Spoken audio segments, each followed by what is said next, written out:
Welcome to Fuzzybutts and Friends. Well, Ginger, you know, this show is really taking off. We're getting emails and text messages from Fuzzybutts all around the world, and guess what they're saying? They can't stand it. They go nuts when they hear that I'm your host, Luke Robinson, Yer Big Dog of Fuzzybutts and Friends. Welcome to this episode, and I'd like to say hello to this week our co-host and occasional co-pilot, Ginger Morgan. She's the executive director of the Puppy Up Foundation. Ginger, how are you? Everything is going well. How are you? I'm great, thank you. Walk 3 is nearing, so my stress level is escalating rapidly. But glad to be here on Fuzzybutts and Friends this week because we have a very, very exciting and personal episode for me. Very Ginger, exciting. It is very exciting. And Ginger, I thought a lot about how to set this up, set the stage or set the table for this. And I thought about, hey, what time is it? 4:20. I thought about all the different cute ways to set this episode up. But, I just lost a dog to cancer, Hudson, as you know, and pain management and our canine companions is on my mind. And we have a tool here in America that's just not being used. And so I am very, very happy to welcome this episode, 2 of the founders and veterinarians from the Veterinary Cannabis Education and Consulting, Dr. Andre and Dr. Hazzah. Dr. Andre, how are you? Fantastic. Thanks for having me on today. Dr. Hazzah, how are you? I'm doing wonderful. Excited to be part of this. Excellent.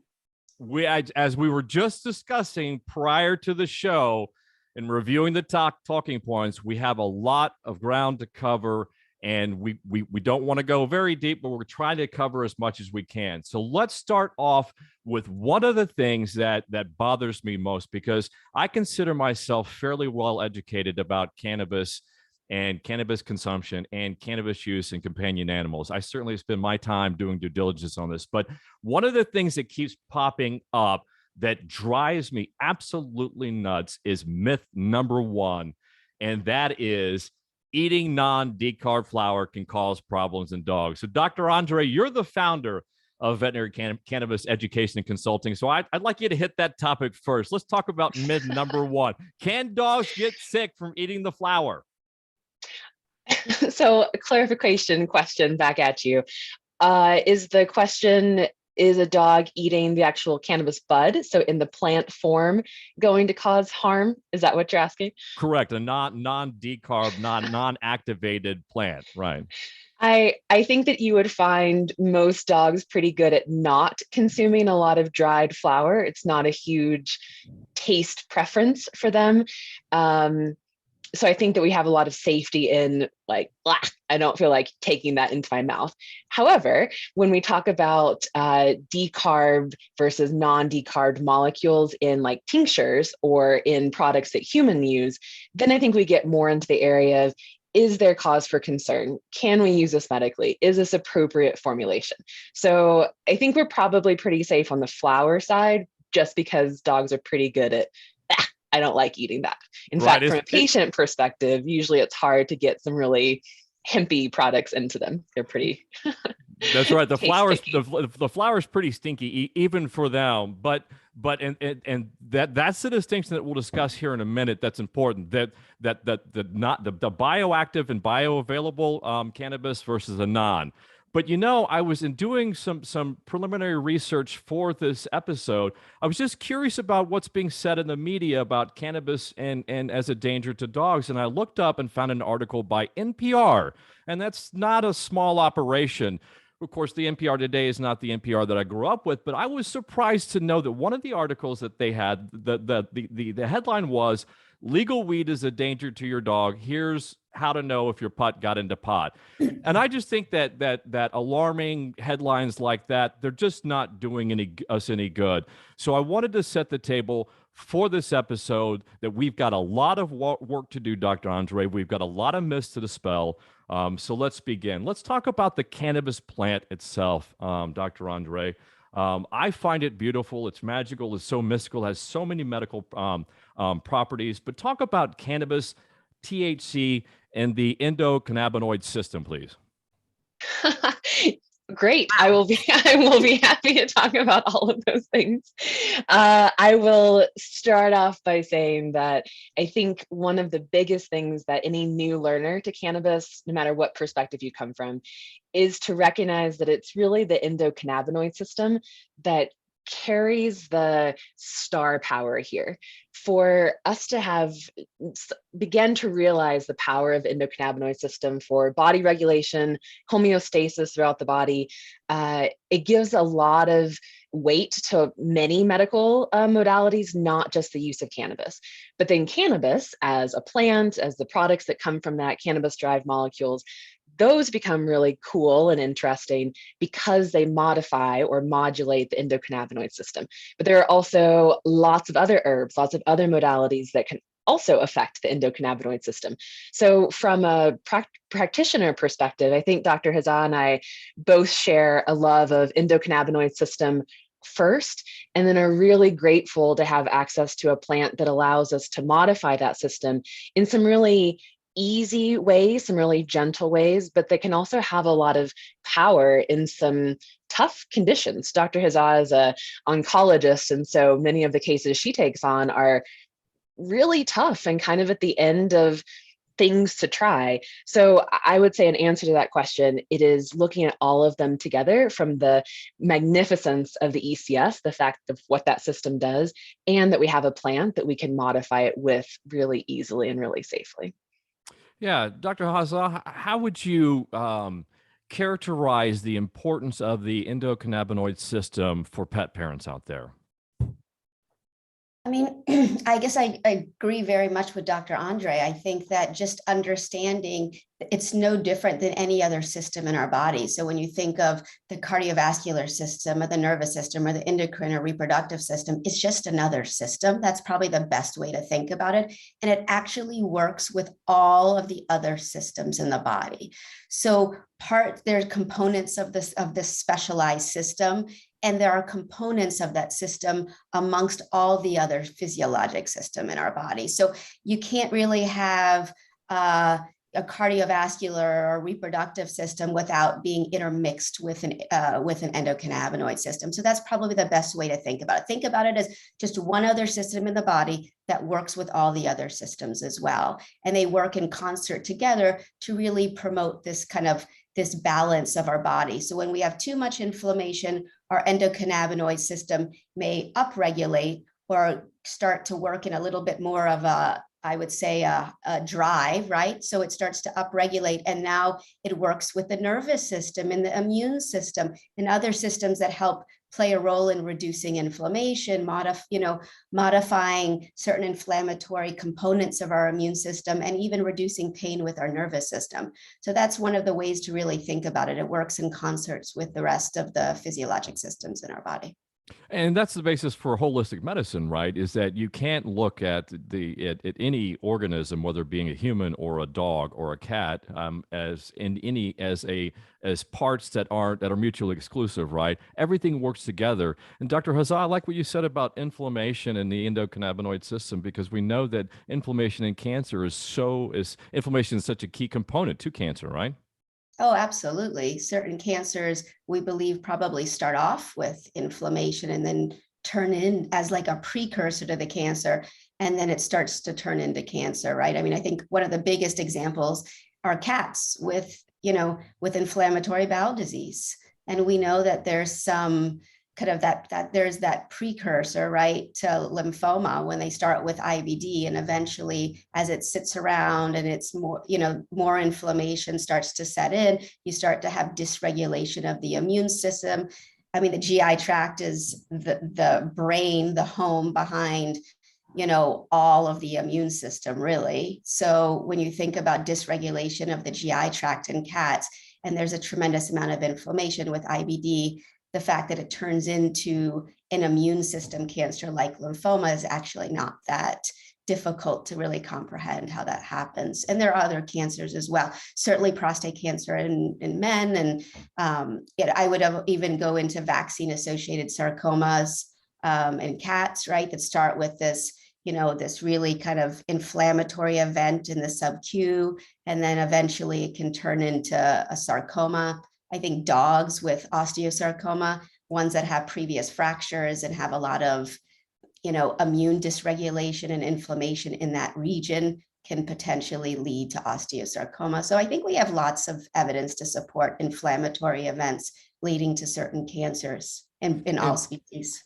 And inflammation is only one of the areas that the cannabis plant addresses. I worded that horribly, my apologies, but I want to use that as a segue into how complex the cannabis plant is in terms of all of the different chemicals that are medically beneficial for us and for dogs.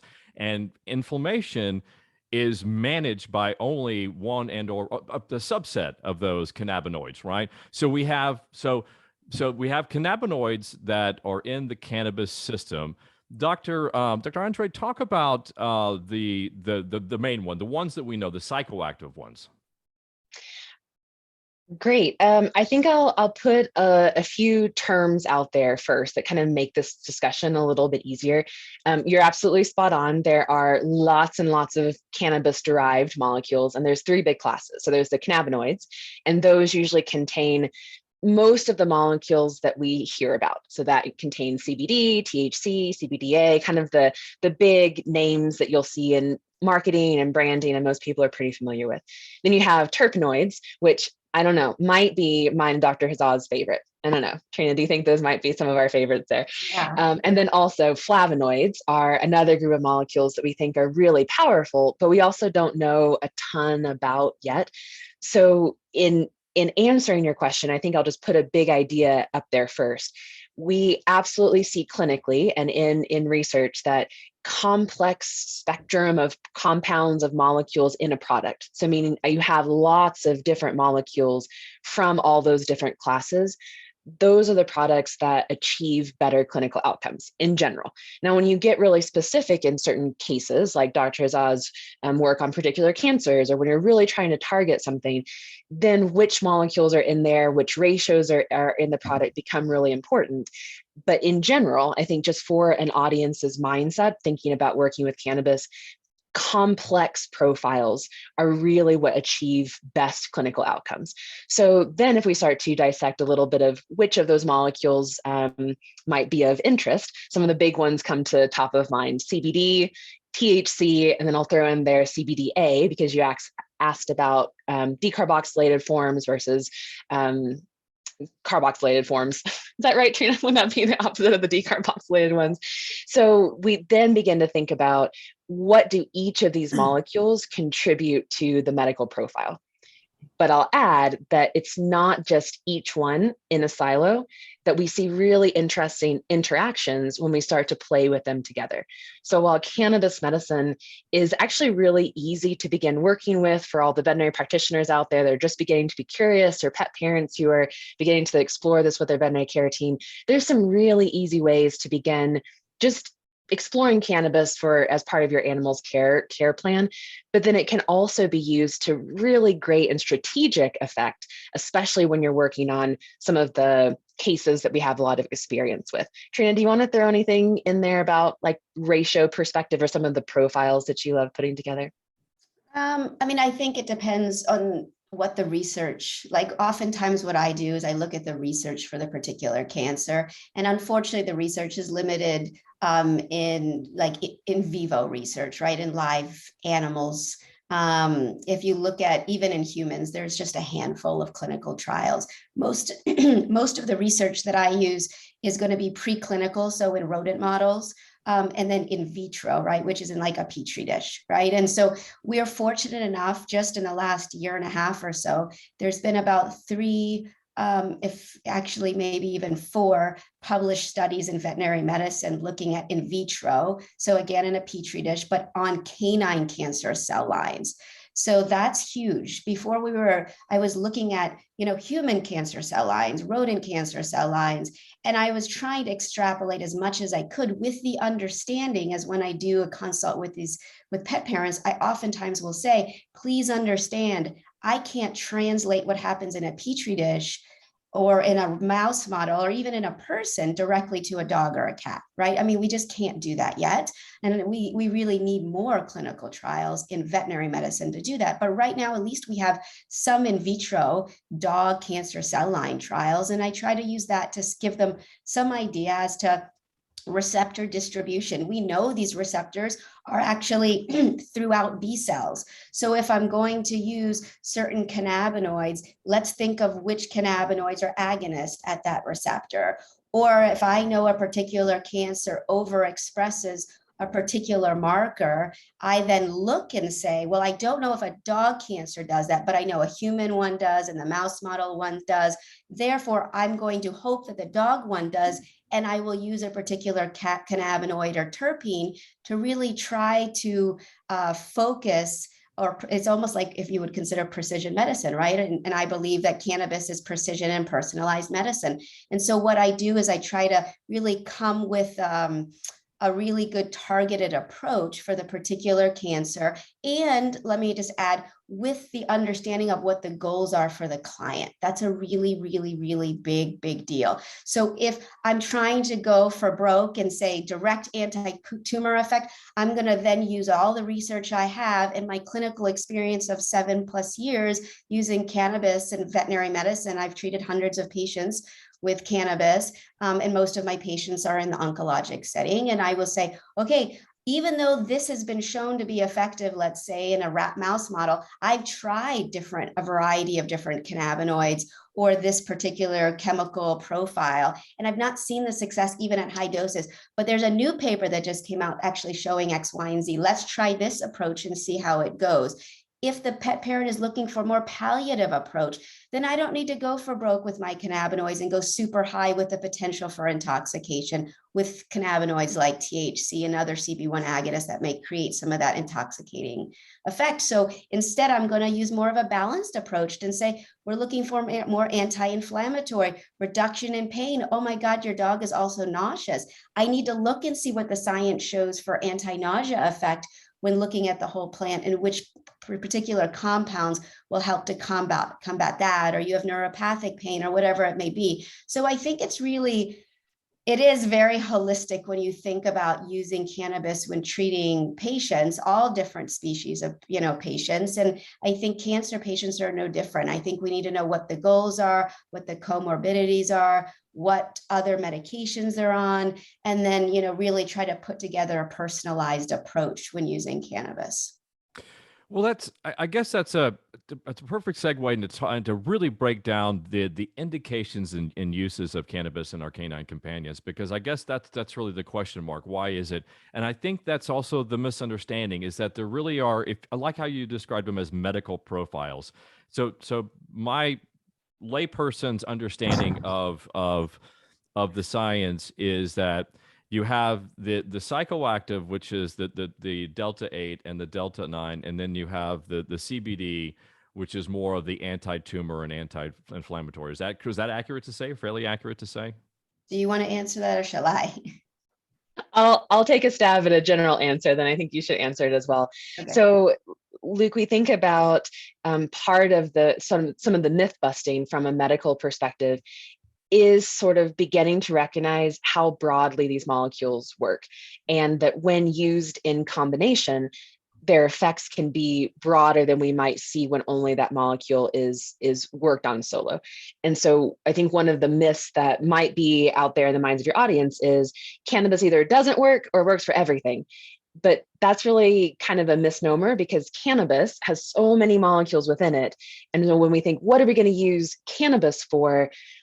We're really using it for homeostasis, for balance of the body. But which systems are out of whack and how those need to be brought back into balance, that can be myriad, right? There's so many ways that the body can be out of balance, but isn't it cool that we have a lot of different molecules to combine in a lot of different combinations that let us work on that? So then, Trina, I'll toss it back to you for a more molecular specific one, but I think that's important for your audience to know, is talking about from a molecular perspective gives us a lot of a better handle to talk about your actual question there.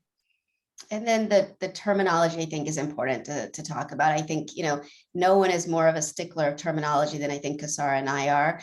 We sit there and spend many hours talking about terminology together. And then we even publish papers with additional terminology.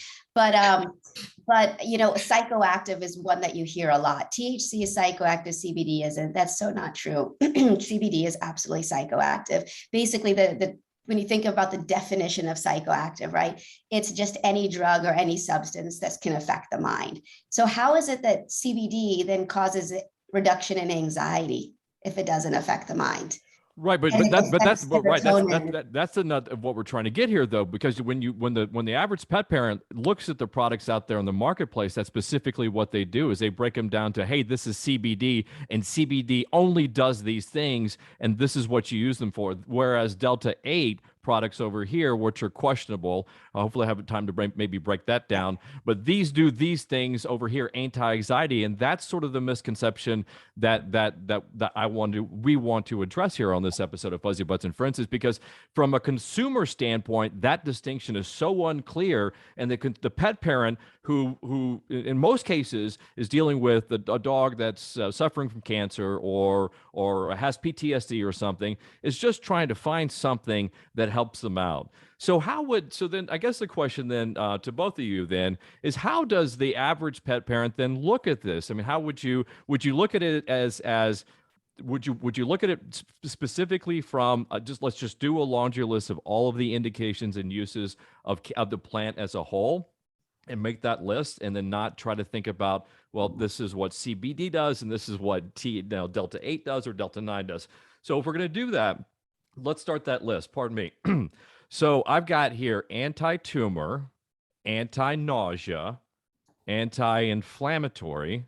I think you might actually be writing for a really long time if we sort of made that type of list of all of the anti or pro. So thinking about, again, the endocannabinoid system as the reason we kind of care about the cannabis plant, its function in the body is to bring a system into balance, whether that's hyperactive system to sort of tone it down, or a hypo, low acting system, and really kind of like, come on, let's get back into balance. And so one of the reasons that it can be confusing sometimes to begin thinking about cannabis medicine is because we see effects from a single molecule that can go in both directions, because it depends on how the system is set. So if you use a CBD molecule, you might get very different effects because of what that endocannabinoid system is doing, what it needs to regain balance. And so then whenever you try to fit it's anti-tumor, it's anti-nausea, those might be true, but it might not be what signs you see in that clinical case, because that animal, that individual patient, their ECS wasn't off balance in that particular way. So when Trina says a very individualized, like personalized medicine, that is, you can't get better than that. Cannabis is absolutely for that specific animal. And one of my loves in my current practice is working on the timing also of when we administer. So not just a particular animal, but when in the scope of their day they might need a little bit more regulation, in the scope of their week, in the scope of their life. And I think cannabis gives us a lot of ways to look, yes, holistically medicine, but also holistically over the existence of an animal and how it fits into its family unit. So yes, I think you could definitely make a list, and that's what, all the great research papers are for. But maybe as a bigger summary, we go back to what the endocannabinoid system does, and we say it is for regulation. Any of those things that need to be brought back into a healthy balance, we can use cannabis in some form to achieve that. But that's very true. But I'm on my 5th fuzzy butt right now, and I got to assure both of you doctors, I've never gone to the vet and said, hey, doc, I think something's wrong with my dog's endocannabinoid system. So that's kind of what I'm trying to pull out of the two of you. And I know it's a tough question. This is a tough issue, and it's a tough question because, and I'll speak to this personally, because I know that veterinarians all across this country can't really talk to their patients or the pet parents about cannabis use. This happened to be recently. here in Tennessee, and it also happened to me in Rhode Island, is that they can't talk about cannabis to the pet parents at all. So I guess how I'm trying to reverse engineer this in a difficult way is how does a pet parent say what indications of use are right for my canine? When do I talk to my vet about cannabis? That's probably the question. We'll get there at some point. We'll get there at some point in this episode. I love that phrasing. Trina, I think you might be the best one to talk about the legal aspect that you'll have. Do you want to take that one first? Yeah, I mean, I think we could talk about legal, but just to get to to talk about indication really quick, and then we can, because legal, I think we could talk about for the entire hour, to be honest with you. And so, and then I'll jump into, there's some states right now where it's certainly easier to talk to your vets about, and there's actually some legislation allowing vets to speak to you about it. So to speak to pet parents about cannabis. So, but from the indication, I guess if you were to think of, rather than very like detailed, but kind of broad or big picture, broad categories, maybe think of it like this. Like if, broad would be things like cancer, right? Just anti-tumor, as you said, like anti-tumor, but why don't we just go with cancer and say either definitive anti-tumor, direct or indirect, and then palliative. So everything that sits under palliative, things like when you have a depressed dog, which exists, when people say, how do you know? You know when your dog is depressed. They hate going into the oncologist every single week, twice a week. It's starting to take a toll on them. They're anxious, they're painful, especially certain tumors that have like bone pain, metastatic disease. It's horrifically painful. I have found that opiates and other pain medications in the conventional realm have not touched it to the level that cannabis has. And the way you dose those patients will be very different than how you may dose a nausea patient. So nausea is another kind of realm of palliative, right? So that's kind of one category. And then think of like inflammatory as a category. So what is, you could think of stomatitis, cats with inflammatory disease in their mouth, IBD or inflammatory bowel disease, cystitis, inflammation of the bladder. So pancreatitis, anything that can cause inflammation in certain parts of the body, I think there is an indication for it. I think painful conditions, and I'll just go with pain, but under pain, you have osteoarthritis, right? I'll throw that in there. That is a painful condition. Also has a lot to do with inflammation. There's secondary pain involved with that, right? Cancer-related pain, neuropathic pain. I've actually treated several patients with phantom limb disorder. So phantom limb pain, where actually changing the perception of pain and the consciousness where that pain pathways, right? Neurotransmitter pain, so understanding how we can change the connectivity of pain within the brain, that is really helpful for certain pain disorders, I believe, with neuropathic and phantom limb type pains. Seizure disorders, for sure. There's a lot of science with seizure disorders. I would say behavioral disorders as a whole. So anxiety, noise phobias, aggression. And there are publications on this. Unfortunately, the noise phobia paper that was published, really the quality of the product is very questionable. The study design is very questionable. So when you say it wasn't effective, there are lots of reasons why it wasn't effective in that paper, but we cannot say that the thousands of anecdotal reports are not real. Real world evidence exists, and there's a lot of data in real world evidence to support that with cannabis medicine, in veterinary medicine specifically, and then obviously in other species. I guess that would be kind of big categories is where I would go. I can't think of any other big, endocrine disorders like diabetes, there's possibly some efficacy there. We don't have enough. We have rodent model studies to support that. But I would say those big picture, those would be kind of the categories. If your cat or dog has renal disease, we get that a lot. And I would say, I have nothing to say to you that cannabis will do anything to reverse renal disease or support, but what could it do is maybe support the patient. If it's nauseous, if it's uncomfortable, if it's really depressed and hiding in a corner because it feels crappy, maybe I can support the body overall by, as Dr. Casara Andre says, balancing that endocannabinoid system, creating some euphoria by dumping some extra serotonin and dopamine in these patients to make them just overall feel better, because it actually can change the perception. And as we know, as humans, perception is so much, right? And how we see life. And I think that our animal patients are no different, right? So anyway, I can talk for hours about this, but I hopefully that answered your question. And then I'm happy to go into, legal as well at any time. I have a question. Sorry, Luke. So please go ahead. I have a dog that had a GIST tumor removed a couple of years ago, and she has been doing well. So this may go into the legal issue as well as many other things. But so recently she'll eat one day kind of well, and the next day she may eat like a half a cup of food all day long. A couple of days later, she'll eat 3 cups. So I'm going to make the assumption that some type of cannabis might help her out. But being in a state where it's not legal, what do I do? Yeah. So I guess the question is, once you speak with a doctor or a VCC, a veterinary cannabis counselor, so there's, Dr. Andre has the veterinarycannabis.org program where they do cannabis consults. I do cannabis consults as well through Green Nile.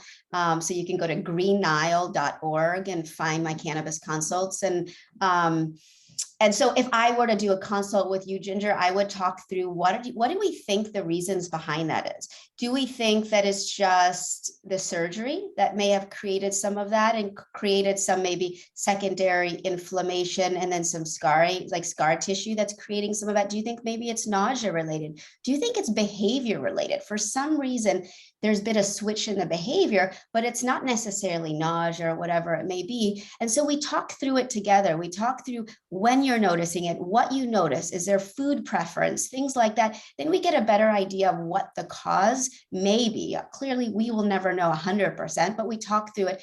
And then I look at the different cannabinoids that might be effective. So I would say, well, if I think it's more inflammatory, then I'd probably use the cannabinoids that have an anti-inflammatory property, right? And so CBD is huge. CBDA, as Dr. Andre talked about from COX-2, could be helpful. CBC, CBN, even CBG. So there's so many, THC, right? But so, and THC, by the way, Ginger, you have access to, even though you're in a state that doesn't have medical cannabis, hemp-derived products have up to 0.3% THC, actually equal or less than 0.3% THC in those products. That's actually a ton. So if you were to look at a tincture, that's 3 milligrams per ml. That's a lot. That's way more than what you even find. So people can actually increase the dose, the cannabinoid profile of THC in a lot of these hemp products. The reason where I think you need to be careful is if you don't guide the pet parent carefully and you're using high doses, inappropriate doses of THC lead to side effects, including intoxication, right? So when people say THC causes intoxication, absolutely, it doesn't. Inappropriate doses of THC can lead to intoxication and other side effects. So what I would do, Ginger, is tell you, let's talk through it. Let's figure out which cannabinoids might work best. And then let's try it. As Dr. Andre mentioned, your dog also has a unique endocannabinoid system, meaning does your pet have a deficiency in overproduction? So we are going to have to do a bit of a trial and error and say, let's try this one. How is it working? Oh my God, I think that he or she may be a little bit more restless. All right, let's adjust the profile. Oh wait, this one's actually working really well. I didn't even notice my dog had sleeping issues until I started this. And now he's sleeping so much better. Therefore, he's more comfortable during the day. He has more activity. He's eating better. Everything kind of comes into line. And so I hope that kind of helped answer your question a little bit. Okay. Yes, it does. It's a lot, but the key component to this entire discussion is a paucity of education and research and clinical trials. I had Phil Bergman. He runs the clinical trials for Mars VCA on one of our first guests. He's a friend of mine, and he and I talk constantly about the lack of data out there, the lack of good quality data. And he and I talk about that in particular in veterinary oncology. And so if that's true in veterinary oncology, it's 10 times, if not 100 times true about cannabis and all of its potential. uses and indications in our canine companions. So it's a big, big topic. And where I kind of wanted to go with this was, when does a pet parent know when to ask the vet? And you answered that, and that's great. But that's just part of your business. And what I found, and probably not the most important part, because of the regulatory issues, the veterinarians that I have spoken with themselves don't really know a lot about cannabis and all the things that we've discussed. So one of the things I find fascinating about VCC is you guys, your practice, really your focus on educating the professionals, all the professionals in veterinary medicine, correct, Dr. Andre? Yes, absolutely. Our education program has really begun to focus on the medical support staff of the veterinary world. So we have a training course for veterinary technicians to make sure that they are able to support their veterinary clinic teams and their pet parents just with some of this basic cannabis information, essentially living encyclopedias of all things cannabis. And then Veterinary Cannabis Society, the nonprofit that Trina is the president of, they're really beginning to focus on that wider veterinary community, particularly the veterinarian level, the clinician level type of education. So you could not have said it better. Lack of education is what needs to be addressed. Because in addition, everything is also changing so quickly. We're learning more things about these molecules, about the endocannabinoid system as we go. So it's not just about putting out like, here's the information you need to know. It's about being plugged in and keeping on top of all of the recent information that continues to come out. So being part of a group, particularly an organization whose mission is to educate the community, I think that's really important for anyone who's getting involved or interested in cannabis. Absolutely. I mean, the Veterinary Cannabis Society, thank you, Casara, for that, and entree to Veterinary Cannabis Society, because I mean, we actually just launched last year, and it's beyond exciting. Like, because veterinarians were never taught about the endocannabinoid system, let alone cannabis, in veterinary school. And there's so little time in veterinarians' lives right now because of how they're so inundated with cases and stress and so much. We have actually started this nonprofit. It's a 501c3. It's the first US 501c3 nonprofit, really dedicated to education and advocacy and promoting product standards. So we have three main kind of portals, if you will. We think the veterinary professional, that includes all veterinarians, but also the veterinary paraprofessionals, so veterinary nurses and reception and so forth. And then pet parents. There's an entire portal for just pet parents to learn about cannabis. There is podcasts and blogs and written material and news articles that have come out, and even presentations there for them to learn a little bit more. So because it's so difficult to be able to discuss this in certain states. I mean, there are probably 5 states right now in the country that have legislation, right, on cannabis for veterinarians. And that's, I think it's Utah, California, Nevada, and Michigan. So 4 states. Those are the 4 states, I think, with actually veterinary cannabis legislation. And then the last category for VCS, or Veterinary Cannabis Society. So there's 2 VCSs, right? There's Veterinary Cancer Society, and now we have another VCS, which is Veterinary Cannabis Society. And one of the oncologists actually asked on one of the webinars I did for Veterinary Cancer Society, why can't we just work together, and the 2 VCSs work together, which I think would be awesome. But the other last category is really for product industry, right? So educating the product industry, promoting product standards, making sure that folks aren't making illegal claims saying that their product cures cancer, and we know this without any published studies to support that. And really we don't want to be the police. We're very product neutral. We want to just be able to help product industry, making sure that we're guiding them in the right way, making sure they're doing the right things if they're lost and they don't know what to do because they don't have the education. And then clearly advocacy is a huge part of what we believe in, and making sure that veterinarians have a voice so we can support the pet parents and really do what we all took an oath to do, which is protect and support our patients. Well, I was going to say that I don't think Sandy would like merging VCS with VCS, but I was going to ask you guys, Sandy, with Sandy's the other. Been really great, actually. Sandy's been lovely. She is lovely. But I was going to ask you guys, are you going to be at ACVIM and VCS this year? We'll be, I'll be at VCS this year, both So I'll be speaking on cannabis, and Dr. Good. Pope will be talking about other integrative modalities. So we have a topic on hot modalities and integrative oncology. It's going to be so fun to have y'all speaking. Yeah, so we have Yeah, a 2-hour session. Yeah. Congratulations! I think that's a really a key. That's one part of the component. Educating veterinarians and veterinary oncologists, but pet parents, and that's why I wanted to definitely talk about the Veterinary Cannabis Society, the other VCS. I'm very excited about. But I wanted to pitch the idea for pet parents. I want to start the Canine Cannabis Club or Canine Companion Cannabis Club. Add some more anagrams or whatever to the alphabet soup. But I'm serious. I am serious in all seriousness. That's kind of how I want to start winding down this episode, is because last September I lost Hudson to metastatic mast cell cancer. And there's no board certified oncologist here in Memphis, unfortunately. That's a conversation that I've had several times elsewhere, unfortunately. But the person here had zero knowledge or understanding about cannabis, and certainly as pain management. And in fact, what Hudson was going through differently symptomatically was misread as cannabis intoxication. So for me, I'm getting choked up, but this is a very, very important personal topic. So I wouldn't say victim of it, because I was educated enough to be able to know. And with Hudson's case, he crashed very, very quickly. So it was not a long illness or sickness.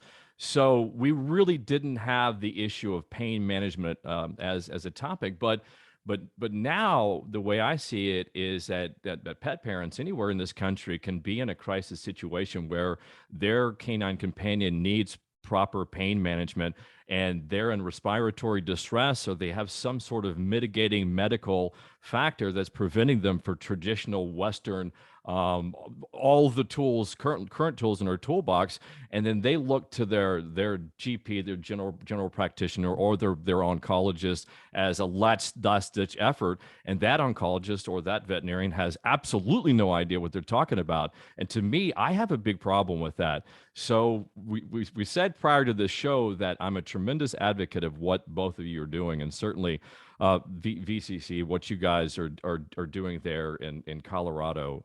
So whatever I can do to help out, and I am going to be pursuing some type of a canine cancer cannabis club for pet parents, something like that in my spare time, of which I have none, because whatever I can do on my sideline to better educate pet parents, I'm committed to. So I want to wrap this up and find out from both of you in that same vein, any last message or word that you have for a pet parent in whatever medical situation that's going out there that you would like to just give them as the last imprint about cannabis consumption and pets. I'll take that one first. To first off say, Luke, our hearts go out to you. That is a really, really, really tough thing to go through with your furred family member, whether it's short time, long time, expected, not expected. Animals just hold such an amazing place in our hearts. And to see you composting sort of that grief and pain into making sure that other people have resources is really, really lovely. And thank you for bringing that into the world and the cannabis space. I'm certain there are many, many people in your audience who appreciate that from you. And I think that my sort of closing words to the pet parent audience would be to be encouraged. There is so much healing that's available through cannabis. And even though it can seem frustrating because we are sort of at that, everyone needs to be educated now. And that can feel like, oh, there's so much work to be done. But at the same time, the veterinary community is very connected and very good at supporting each other, particularly if a pet parent or a case needs some cannabis input. As Dr. Hazzah mentioned before, there are resources for that. So if a general practitioner just isn't comfortable working with cannabis, but really wants to start exploring it, or the pet parent's asking for it, they could call our consultation program and get some guidance on, here's a molecular profile that might help. Here's, let us let us help walk you through some of those questions. And since we're talking on the oncology side, we have the honor of having Dr. Hazzah on our consult team. Dr. Hazzah does consults of her own if you're in California, but if you're not, you can pass some of the questions to her through our consultation service, just because we love sharing information. There's nothing behind closed doors. It's more a matter of just knowing where your resources are. So just know that those are out there. If you feel overwhelmed, there's someone who is happy to help walk you through that. So be excited, be encouraged. Cannabis brings so many wonderful things to our world. I like what you said. Before I go to Dr. Hazzah to give her words to pet parents, I like what you said, healing. And I think that what I was struggling with, and to reduce cannabis down to one word for pet parents, is just think about it as healing. If your dog needs to heal, think about cannabis as an option. But that in of itself is not entirely accurate, because cannabis can also be a prophylaxis as well. So it's totally a complex plant, but I like that. And that's the thought I think I want to leave on your end, Dr. Andre, with cannabis as being healing. Okay, Dr. Hazzah, what would you like to say to pet parents? Yeah, no, I mean, I feel like you both said so much. And I think it's a tough place right now for pet parents. I think there's so much kind of inundation by the online marketing. And so you go to your local gas station and CBD heals everything, and it's in your local, in your beverages now and so forth. And so you're like, well, isn't it good for everything? And I think, just be patient with your veterinarians, as I would say. Like, remember that they were never trained in it. And just because Dr. Andre and I love to learn about new things, and I got frustrated in the oncology space just doing conventional oncology, which is why I started to do Chinese herbs and other integrative approaches, and cannabis fell right into my lap, and it was a perfect fit for me. Because it's so complex and I'm so complex, it all works out really well. But no, truly, I think that just be patient with your veterinarians and know, it will take time, just like everything else. And so just understand they're not hiding anything from you. Between the lack of knowledge and their fear of their veterinary license being revoked, just have some empathy and know that, not even all I wish all veterinarians knew about all of us, right? Because then they would have send you to us. But, just do your due diligence, go online, start to read some articles. Hopefully you see some of our names. Go on to Veterinary Cannabis Society. There is a directory of practitioners on there. And there's probably, I don't know, several, right at this point, over 10, practitioners on there that are listed, and they're all throughout the country. And so as the legal environment starts to change, we'll be able to start talking much more about it. Veterinarians will start to become more educated and start to be able to open up and have more of a discussion. But think about this as well, is that I will never know about skin disease. Never. If you come to me for skin and ears, I'm not your girl. I cannot help you. Okay. And not every veterinarian needs to know about cannabis to the minute details that I know every mechanism, like a cannabis nerd, right? I love that, but that's okay that they don't know that, right? And so just like any other specialist, if your dog, God forbid, has cancer, you go to an oncologist. Your dog has seizures, you go to a neurologist. At some point, you're going to be going to cannabis specialist, right? And so they will know just the basics to get you over to the right people. And so keep that in mind. It's not going to be any different than any other specialty, and just have some patience and compassion for your vet who is struggling just to stay afloat. And they're not meaning to not help. They just don't have the knowledge, and they have fear, from the legal standpoint. So we are here, like I said, go to veterinarykannabis.org, go to Veterinary Cannabis Society, go to the directory of practitioners. I know Dr. Andre's group is in there as well, in the directory of practitioners. Hopefully you find some veterinarians that have cannabis, and they're actually veterinarians and veterinary technicians that have gone through Dr. Casara's program that are VCCs that are on there as well, where you might be able to start reaching out to some folks and saying, do you think you could help me? And that could be really tremendous as well. So yeah, I didn't mean to. I just need to clarify. I didn't mean to say that I was that Hudson was a victim of malpractice or anything. That was not what I was indicating. It was just more of a victim of the circumstance, the legal environment, the educational environment, and plus, I still have so many emotions about Hudson. Obviously, clearly, I got very teared up there, but it's so important.